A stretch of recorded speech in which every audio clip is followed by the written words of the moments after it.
and we continue our program with Lives of Saints. Today we'll speak about Saint Euthimios the Great, whose memory we commemorate on January the 20th.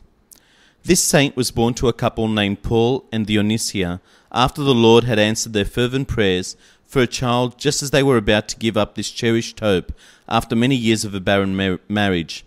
The great joy of having been blessed with a son was as great as the elation they experienced when visited by an angel of the Lord who advised them to name the child Euthimios, a synonym for joy and exaltation.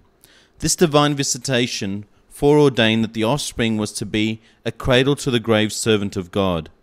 Euthimios received his early religious training at the hands of no less a person than the Bishop of Melitene, Armenia, whose name was Euphrotis, and whose repute as a holy man had already been well established when Paul and Dionysia brought their child to him.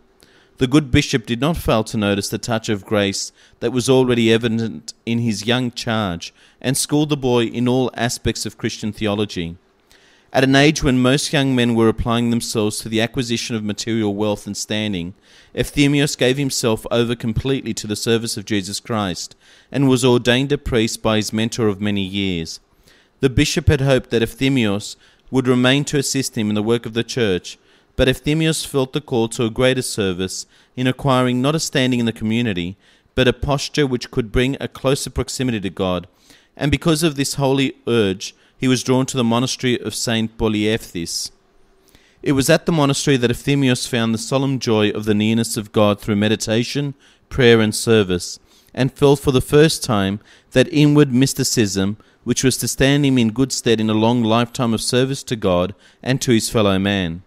It was a full 5 years of complete immersion into asceticism of the cloister before he finally emerged into the company of men, carrying with him an aura of holiness, fully evident in his every gesture and deed.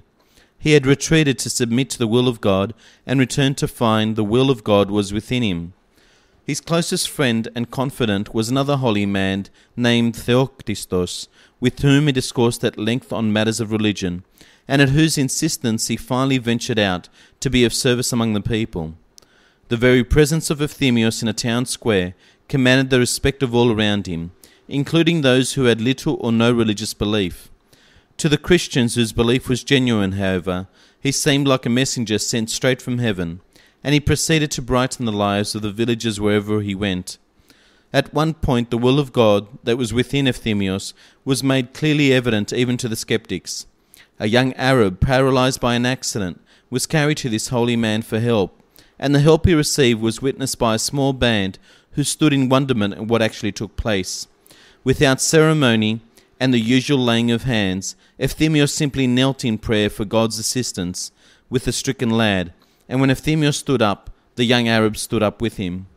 If there were any disbelievers among the onlookers, they had a change of heart when the former cripple walked away. The only other recorded instance of the power of Euthimios tells of an incident in which the Empress Evdokia, widow of the Emperor Theodosius II, came to Euthimios for help. The holy man told her that her time was not far off, and that she should abandon the heresies of the Monophysites. A few months later the transformed empress died.